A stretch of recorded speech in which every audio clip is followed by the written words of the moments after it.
Mateo capítulo 26, verso 36 al 46. ¿Están listos? ¿Están listos? Ya sabe que me gusta que la congregación comente, hable, se exprese emocionalmente y también por el Espíritu. Me deje saber que usted está conectado a la palabra del Señor. Me da tanto gusto,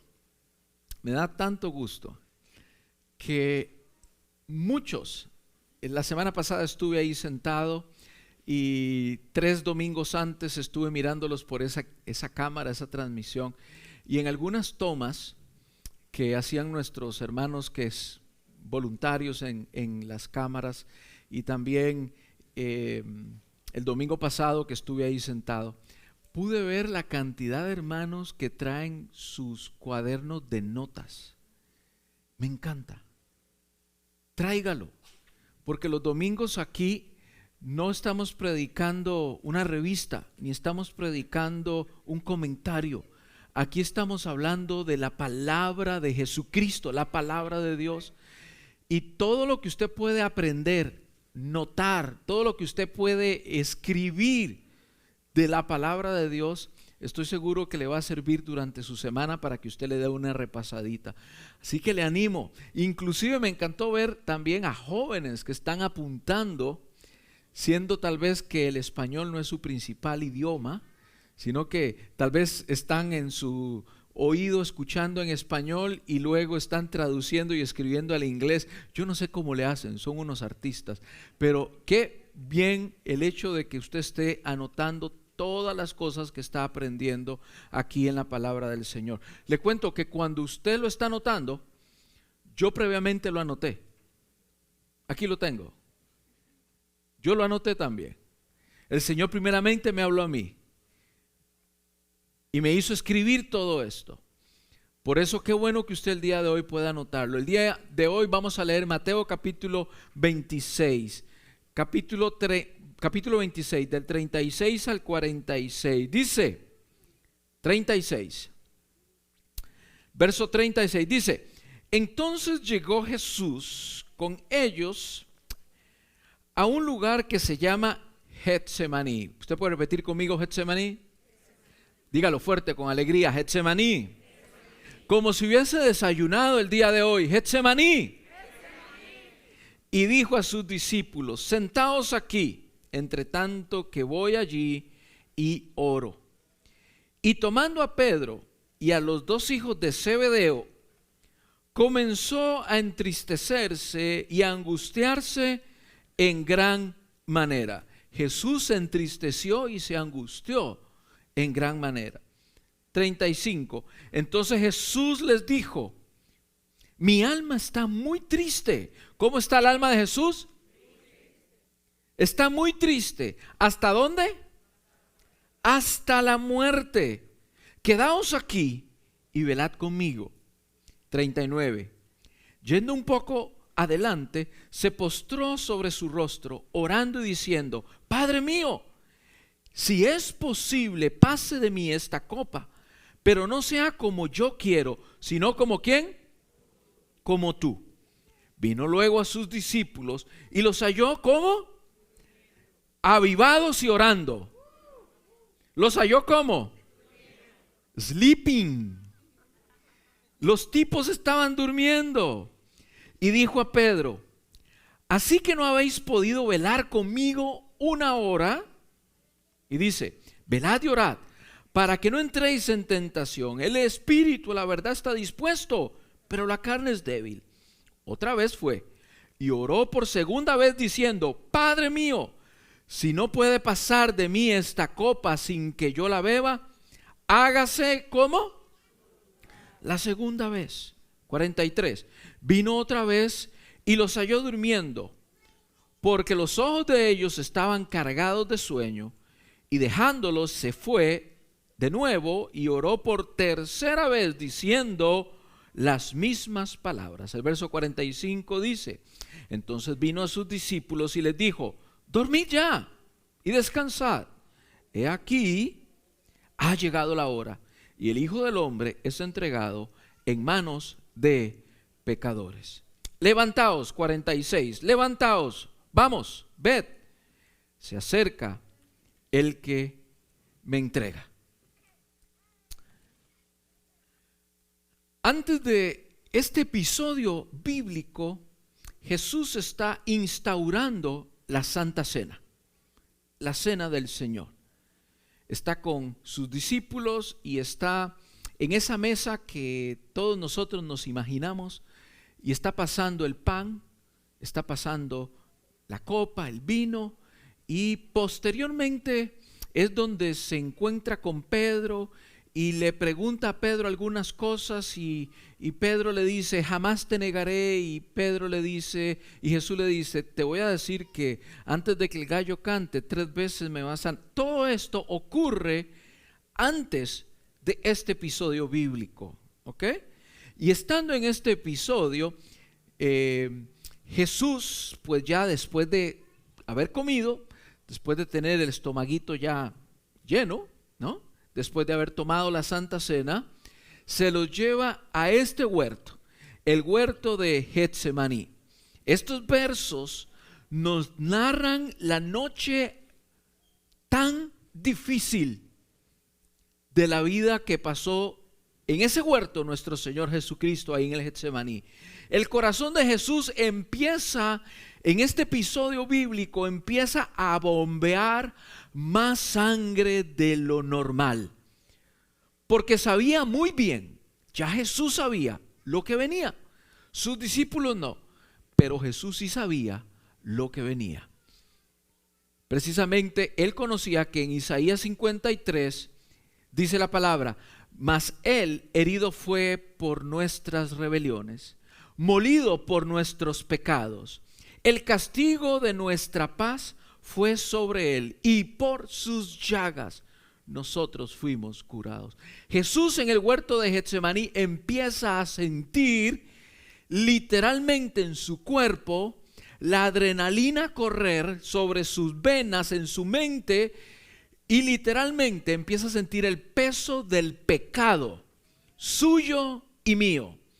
Y no solamente suyo y mío, también de estos 7 billones de personas que vivimos el día de hoy en el planeta Tierra. Y no solamente estos 7 billones, sino que todos los pecados de todos los antepasados suyos y míos estaban siendo depositados en el Getsemaní sobre Jesús de Nazaret. ¿Alguien me va siguiendo? Getsemaní quiere decir prensa de aceituna, prensa de aceite, prensa de aceituna. El Getsemaní era el lugar donde se trituraban o se exprimían, escuche bien, donde se trituraban o se exprimían las olivas o las aceitunas, en un proceso donde por 3 veces se sacaba lo mejor de la oliva, de la aceituna. Era pasada por esta prensa de aceitunas 3 veces, para que entonces se sacase de la aceituna lo mejor, el mejor aceite, después de 3 pasadas. Precisamente ese momento anunciaba lo que pasaría con nuestro maestro, donde sería exprimido hasta sacarle la última gota de su sangre.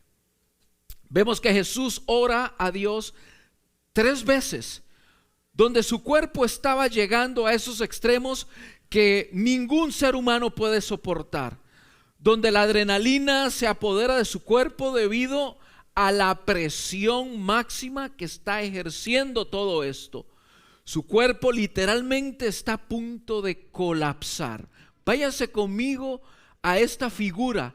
Aunque usted y yo no estuvimos en el Getsemaní, hágase conmigo esta mente, esta fotografía en su mente. Su cuerpo está a punto de colapsar, a tal punto que el Evangelio de Lucas capítulo 22 narra la historia paralela a la que acabamos de leer, donde dice que en ese momento de agonía, de angustia de Jesús, dice que fue escuchado por Dios y vino un ángel del cielo. Eso narra Lucas capítulo 22. Y dice textualmente, 22:43. Y se le apareció un ángel del cielo. ¿Para qué? Para fortalecerle. Mientras Jesús estaba siendo angustiado, el Padre escucha su oración y le dice: Padre, de ser tu voluntad, pasa de mí esta copa. ¿Por qué le dice copa? En el Antiguo Testamento y en el libro de Apocalipsis se representa la copa como la ira de Dios. Entonces Jesús le está diciendo: si es posible pasar de mí esta ira tuya, que sea pasada, pero que no sea como yo quiero, sino como ¿quién? Sino como ¿quién? Como tú quieres. Hágase tu voluntad. Y dice que en medio de esa oración, este ángel del cielo vino a fortalecerle. Teólogos piensan que si este ángel no hubiese llegado en ese momento, el cuerpo de Jesús hubiese colapsado. ¿Por qué? Porque lo segundo que ocurre después de este momento, en el Lucas capítulo 22, verso 44 dice: y estando en agonía, oraba más intensamente, y era su sudor como grandes gotas de sangre que caían a la tierra. Este momento es reconocido por la ciencia con el nombre de hematidrosis. Así se llama, hematidrosis. ¿Y qué quiere decir hematidrosis? Es una afección en la cual los vasos sanguíneos capilares que alimentan las glándulas sudoríparas, o sea, por donde le sale el sudor a usted, se rompen y empieza a salir sudor mezclado con sangre, y posteriormente la muerte del ser humano. Escuche bien. Si no hubiese venido ese ángel, es posible que Jesús científicamente hubiese muerto a causa de su pecado, a causa de mi pecado, a causa del peso que Jesús estaba padeciendo en ese momento. Y dice, este rompimiento de la hematidrosis ocurre científicamente, ocurre en condiciones de estrés físico o emocionalmente extremos. Vemos a Jesús que ruega al Padre por algún otro medio de redención para el ser humano que no sea el Calvario. Jesús le dice: si lo puedes evitar, Padre, pero no se haga como yo quiero, sino como tú quieres. Yo le pregunto hoy a la iglesia y a todos los que nos están mirando por esa transmisión: ¿a cuántos de los que estamos aquí nos gusta sufrir? Levante la mano si hay alguien aquí o ahí a quien le guste sufrir. Jesús estaba sufriendo de una forma indescriptible. Pero usted y yo sabemos que, como dice el libro de Santiago, capítulo 1, verso 2, tenemos, como cristianos, tenemos que pasar por algunas aflicciones. O sea, es parte de la vida del ser humano, y especialmente la vida cristiana, pasar por diversas aflicciones. ¿Cuántos han sido afligidos el día de hoy? Tal vez hoy, pero ¿cuántos han experimentado aflicción en sus vidas?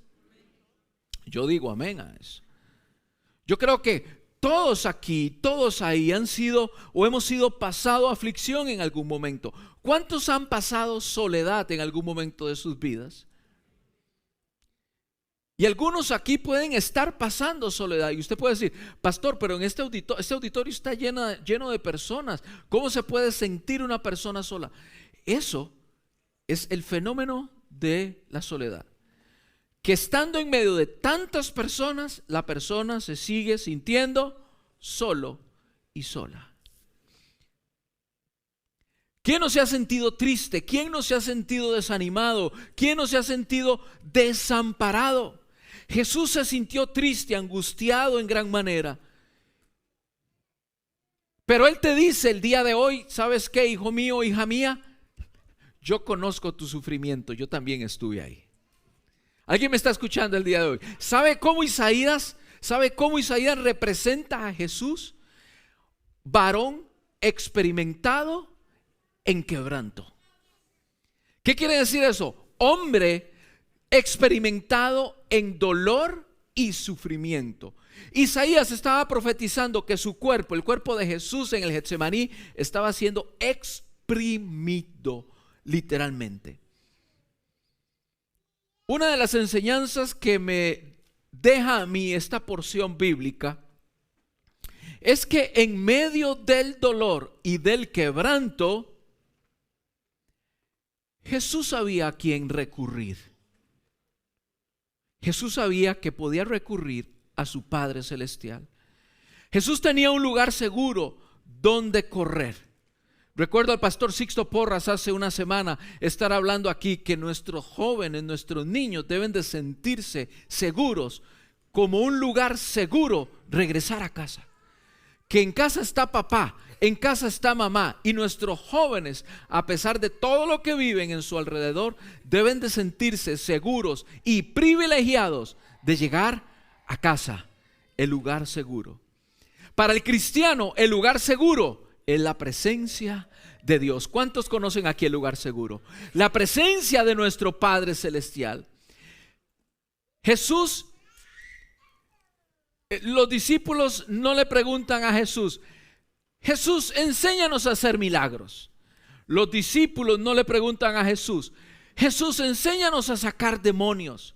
Los discípulos no le preguntan a Jesús: Jesús, enséñanos a predicar.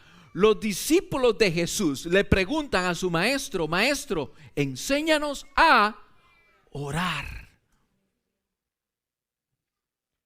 Ellos podían ver que todo lo que hacía Jesús durante el día se lo daba a su Padre en horas de la mañana. Y posiblemente en uno de los lugares donde le daba esas cosas fue muchas veces ahí en el huerto de Getsemaní. Porque en los evangelios narra que Jesús frecuentaba ese lugar para retirarse a orar. Cuando los discípulos miraban los milagros, cuando veían las sanidades, ellos sabían que la fuente de todo ese poder era su intimidad relacional, su estrecha intimidad de Jesús con el Padre. Hoy quiero decirte esto, escucha bien: la fortaleza más grande que tú puedes tener en los momentos de confusión, en los momentos de tristeza, en los momentos de desolación, de frustración, los mejores momentos que tú puedes pasar en medio de esa tristeza y esa soledad es a los pies del Maestro en oración, es buscando su presencia en intimidad con nuestro Padre Celestial, así como lo hizo Jesús. Pero lo que pasa es que hay muchas personas que el día de hoy, en medio de la desolación, en medio de la tristeza, en medio de la apatía y el desánimo, lo que buscan son primero la medicina, primero el psicólogo, primero el doctor, primero los amigos, primero estoy pasando una crisis de divorcio y el primero que busca es aquel que se divorció 5, 6 y 7 veces. Eso es lo que hace el ser humano. Yo no estoy en contra de la medicina ni estoy en contra de los médicos, pero ¿por qué el cristiano primero, en primer lugar, en momentos de desilusión, de tristeza, en momentos de apatía, ni siquiera debes de llamar primeramente al pastor? Lo primero que debes de hacer como hijo de Dios es refugiarte en la casa del Maestro, donde tienes intimidad con Dios. ¿Alguien me va escuchando el día de hoy?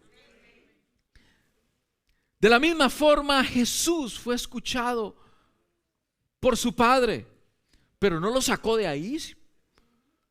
No lo sacó de ahí, pastor. ¿Cómo dice que fue escuchado? Claro que fue escuchado, porque Jesús le dice: si quieres, pasa de mí esta copa, pero no se haga mi voluntad, sino la tuya. Fue escuchado porque la voluntad del Padre no era pasar de esa copa, sino que la única forma de redención del ser humano era a través del sacrificio en el Calvario.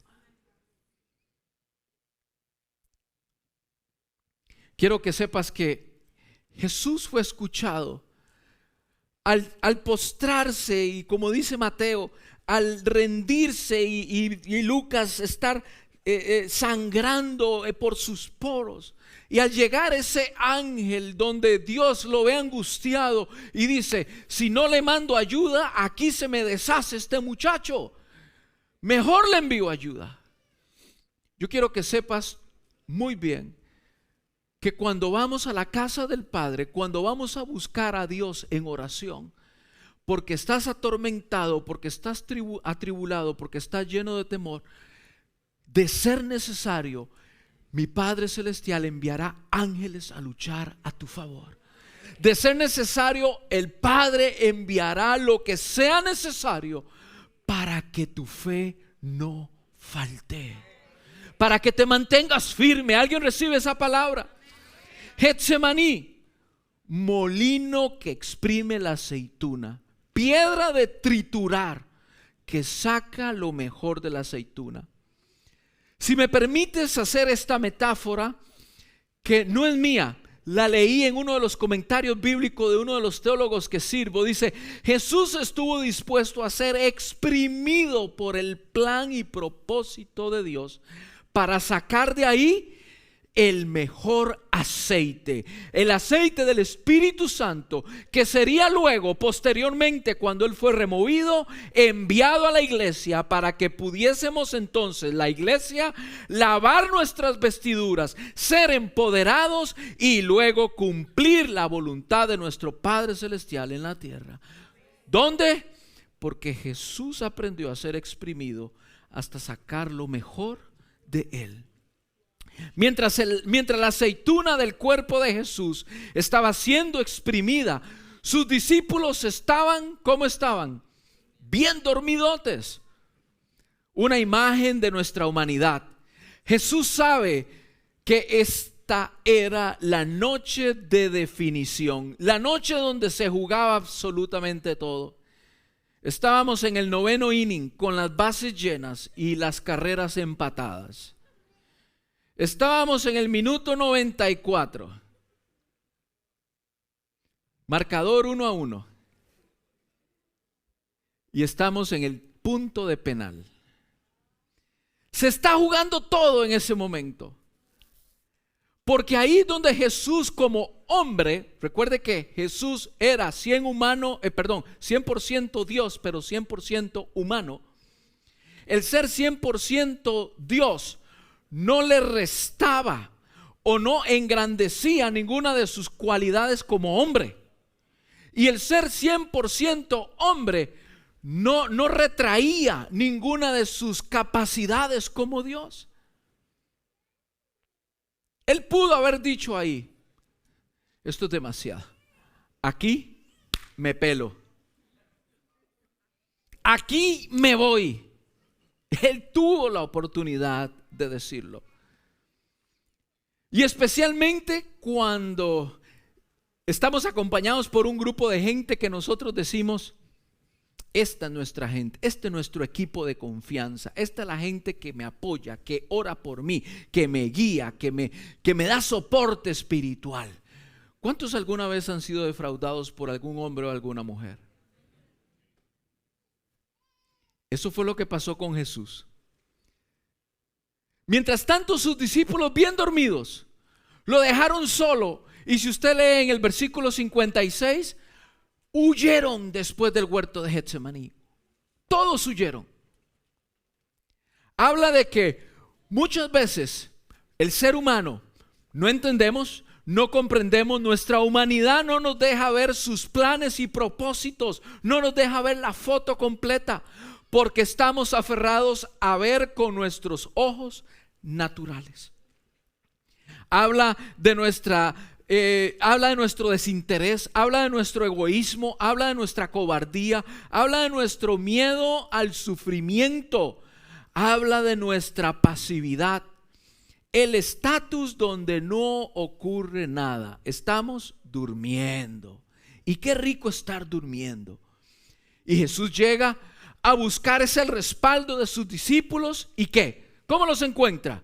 Los encuentra durmiendo. Esto me dice a mí que aunque Él ya conoce mis debilidades, mi humanidad. Y aunque sabiendo esto, estuvo dispuesto, escúcheme bien, estuvo dispuesto minutos antes, es más, horas antes, estuvo dispuesto a darle la cena al mismo que le iba a traicionar. Estuvo dispuesto a decirle: Pedro, quiero que sepas que he orado por ti. Tú, que me traicionarás en unas cuantas horas, me estarás traicionando, no una, no dos, 3 veces. Pedro, quiero que sepas que el enemigo ha pedido tu alma para zarandearte, pero quiero que sepas que yo he orado para que tu fe no falte. Esa es la valentía de Jesús, que sabía que se había quedado totalmente solo.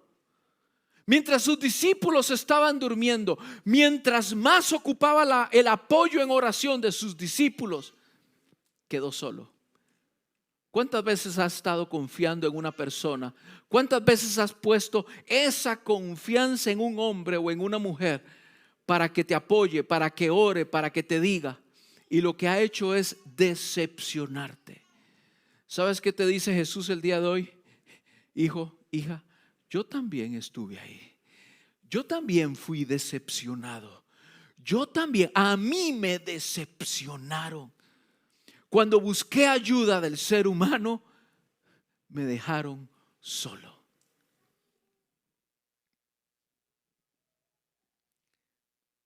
Qué profundas las palabras de Jesús.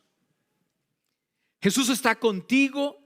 Él está clamando, como le dijo a Pedro: Pedro, he orado para que tu fe no falte. Y es que a mí me emociona la idea de que en medio de mis dificultades, en medio de mis temores, en medio de mis conflictos, yo siento la oración. Yo no sé si de ustedes, pero yo siento la oración de mi Jesús que está intercediendo por mí allá arriba en el cielo. Esa es la oración que no puede faltar. Hoy le hago yo una pregunta a usted. ¿Usted está dispuesto a seguir la voluntad del Padre?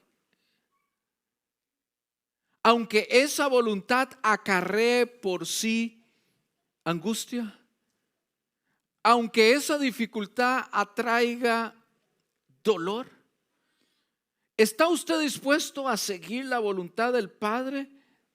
¿Cuál es tu decisión?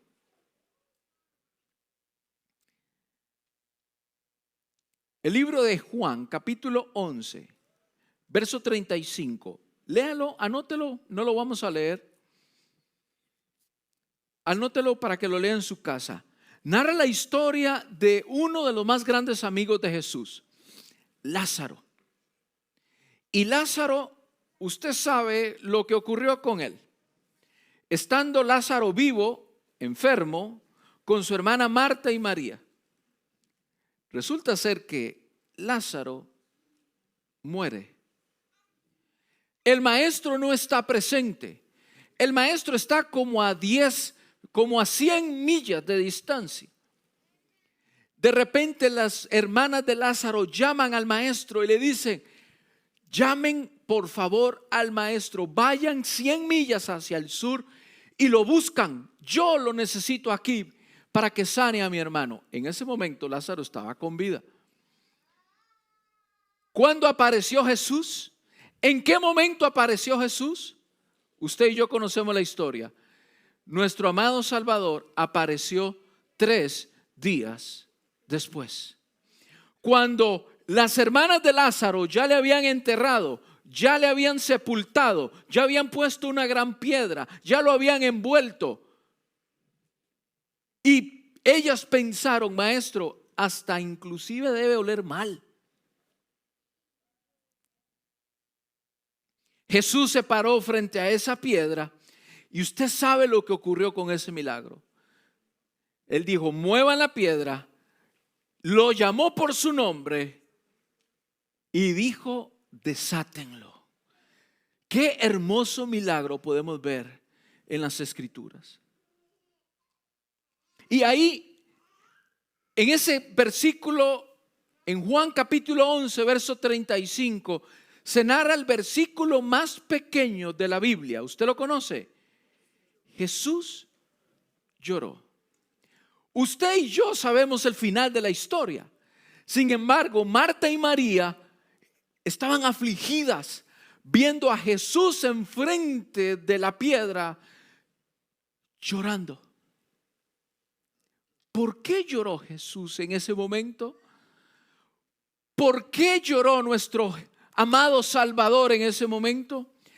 Usted puede encontrar cerca de 7 diferentes tesis por las cuales Jesús lloró.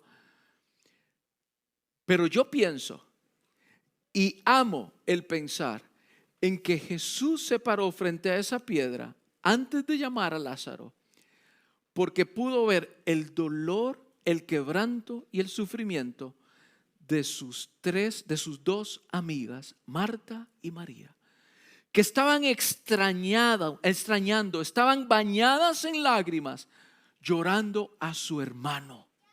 Estaban dolidas. Jesús se para frente a la piedra. Ya Jesús sabía que él iba a resucitar. Pero ¿por qué Jesús llora? Por el dolor del ser humano que está pasando tanto dolor, tanto sufrimiento en su corazón. Yo quiero que sepas, querido hermano, querida hermana, si se trata de sufrir, si se trata de crisis, si se trata de temor, si se trata de todo lo malo que puede generar la relación con tus seres queridos, todo lo malo que puede generar la relación con un compañero de trabajo, ¿sabes qué? Ya Jesús estuvo ahí. Ya Él lo vivió. Y ¿sabes qué? Amo el pensar en que Él también se quebranta conmigo, en que Él también se duele conmigo, de que estás enfermo, de que estás clamando, de que estás pasando un momento muy, muy difícil. ¿Sabes quién es el primero que está orando por ti? No es tu pastor, no es el diácono, no es tu amigo. El primero que está intercediendo por ti es el Rey de Reyes y Señor de Señores, Jesucristo. Él sabe lo que estás pasando. En ese momento Jesús llora y seguidamente usted y yo conocemos el desenlace de esta historia. El día de hoy está Jesús una vez más con sus brazos extendidos hacia ti, querido amigo, querida amiga. Está Jesús con sus brazos extendidos. Posiblemente en la tumba, ahí está ese temor, ese dolor, ese sufrimiento, ese quebranto. Tal vez ahí estás justo al frente y estás llorando. Tal vez se llama estrés, tal vez se llama situación o ruptura en tus relaciones, que te tienen mal, que te tienen desanimado, que te sientes destrozado por dentro. O tal vez fue una situación del pasado donde te ultrajaron, donde te sentiste mal, donde marcó tu vida. Ahí estás parado frente a la piedra. Lo que yo sí sé y puedo tomar de este versículo bíblico es que Jesús en el Getsemaní, Jesús un día sintió exactamente lo mismo que tú estás sintiendo. Por lo tanto, Él no es ajeno a tu dolor. Él está contigo en medio y al frente de esa piedra y contigo está orando. Contigo está intercediendo, contigo también se está doliendo, pero lo más importante de todo esto, Él te tiene sostenido en oración. Él está orando por ti, para que al igual que Pedro, tu fe no falte.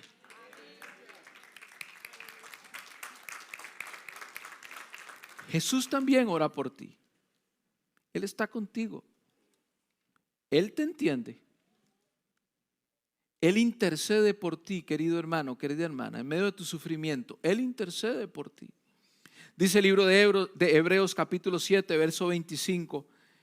Él me dice que Jesús intercede al Padre por mí en todo tiempo.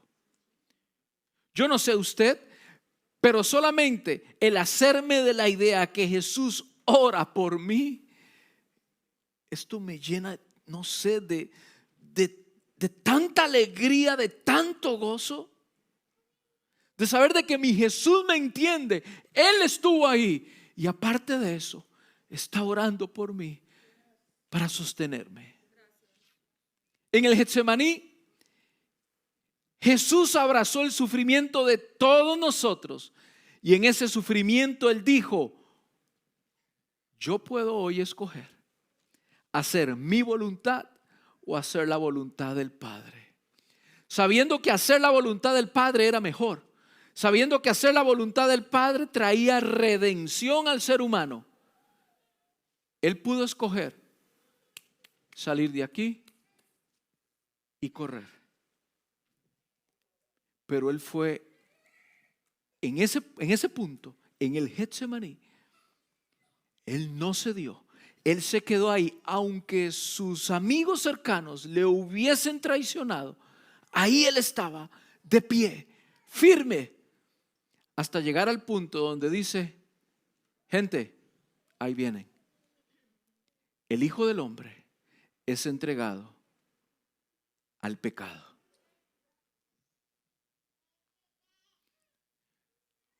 Hoy algunos de nosotros estamos en ese Getsemaní, pasando dolor, sufrimiento, así como una vez también Jesús lo sufrió. Es tiempo de definiciones, queridos. El Getsemaní fue una noche de definición para Jesús. O sigo o me rajo.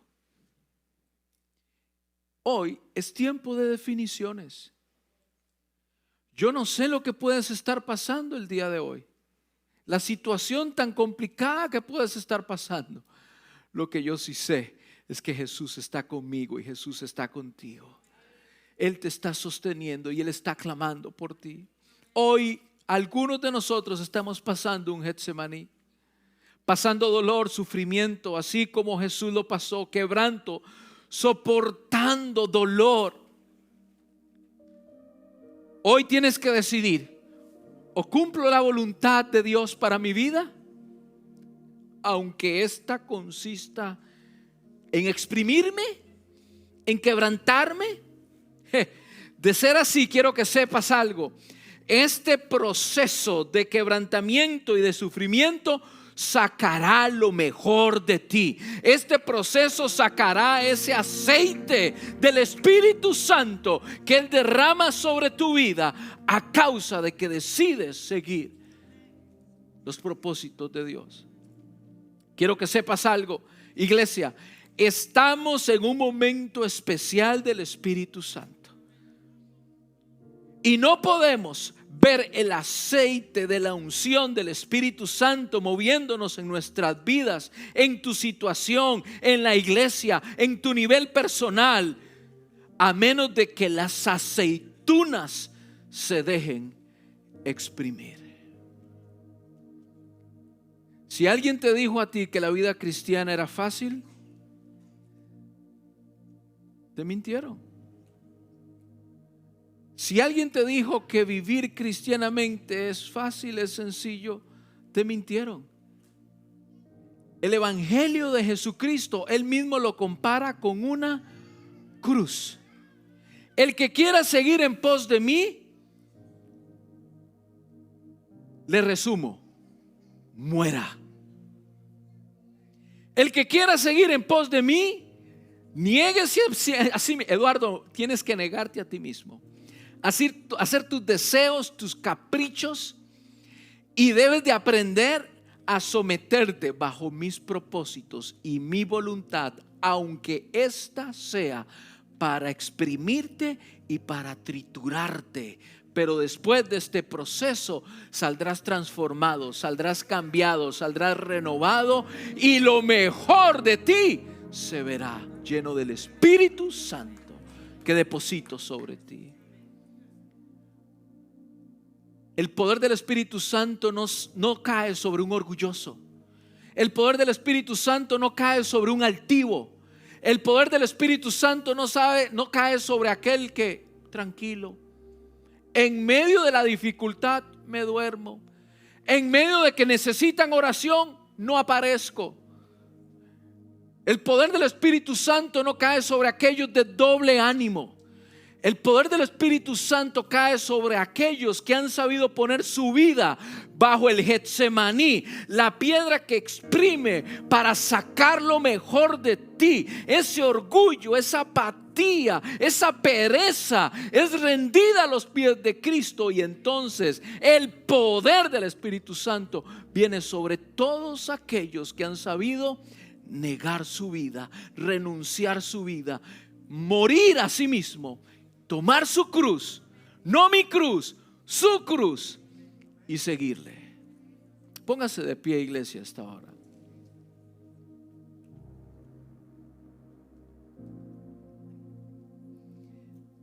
¿Estás dispuesto a hacer la voluntad del Padre? Esta es una pregunta para mí. Como les dije, usted tomó notas el día de hoy, yo las tomé hace 3 días. Este mensaje lo recibí el miércoles y me tocó tomar notas y lo apunté todo. Y Jesús me hizo la pregunta: ¿estás dispuesto a seguirme? Aunque estás pasando un proceso donde te sientes exprimido, donde te sientes que no puedes más, Él me decía: un momento, si estás dispuesto, si estás dispuesta, Jesús me decía: yo quiero que sepas que voy a estar orando por ti. Yo no oro por los perezosos, yo no oro por los que se quitan, yo no oro por los que se corren, yo no oro por los de doble ánimo. Yo oro por aquellos que están sometidos a la prensa que saca aceite. Yo no sé lo que estás pasando el día de hoy, iglesia. Yo no sé lo que estás pasando, querido amigo, querido hermano. Lo que yo sí sé es que Él intercede por ti, que Él no es ajeno al dolor, que Él estuvo ahí primero y que Él está intercediendo por ti y te sostiene, te da fortaleza, te da ánimo, te da aliento, y Él te dice: te levanto. Quiero que recuerdes estas palabras. Los jóvenes se fatigan, se cansan, caen, pero los que esperan en Jesucristo, ellos renovarán sus fuerzas. Aunque te sientas exprimido, renovarás tus fuerzas, renovarás tus fuerzas. Y es la misma oración de nuestro Jesús, levantando los brazos, tus brazos. Yo no sé qué estás pasando el día de hoy.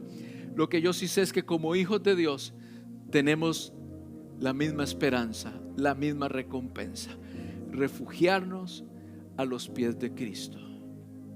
Iglesia, inclina tu rostro, cierra tus ojitos, y yo te pregunto: ¿estás dispuesto a hacer la voluntad del Padre? Cierra tus ojitos, iglesia, ahí en tu casa. ¿Estás dispuesto a hacer la voluntad del Padre? ¿Estás dispuesto a seguir adelante con esto?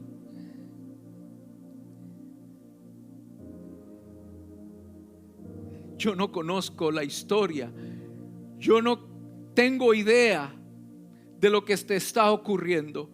Lo que yo sí sé es que mi Jesús ya estuvo en tu pasado, está en tu presente y está en tu futuro. Él te dice el día de hoy: si confías en mí, yo quiero que sepas que tu historia termina bien. Estás bien, estarás bien, estarás a salvo. Te apoyaré, estaré contigo. Aunque te sientas exprimido, de ser necesario, enviaré mis ángeles para que te ayuden. Pero sigue adelante, te dice el Señor.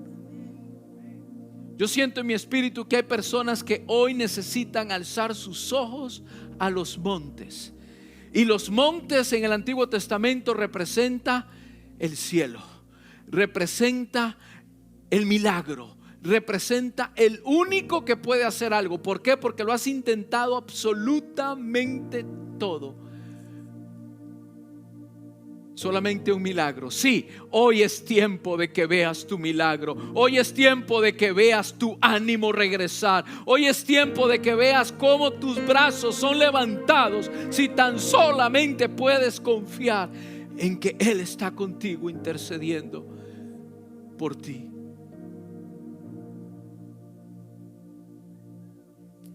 Alza tus ojos a los montes, porque tu socorro no viene del pastor, tu socorro no viene de un diácono, tu socorro no viene de un hermano, de una hermana.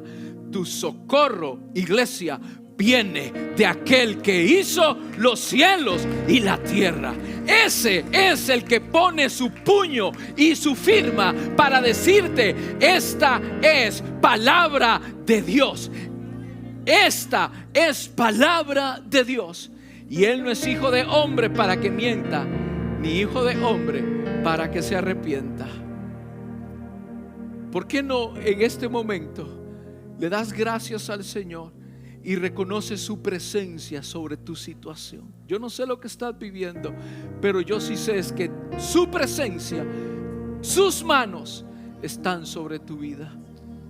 Dile: Señor, gracias por guardarme. Dile: Señor, gracias por enviarme esta palabra de ánimo, de aliento, de fortaleza. Gracias por enviar estas palabras de ánimo, de aliento, de fortaleza. Gracias. Gracias. Gracias, Señor.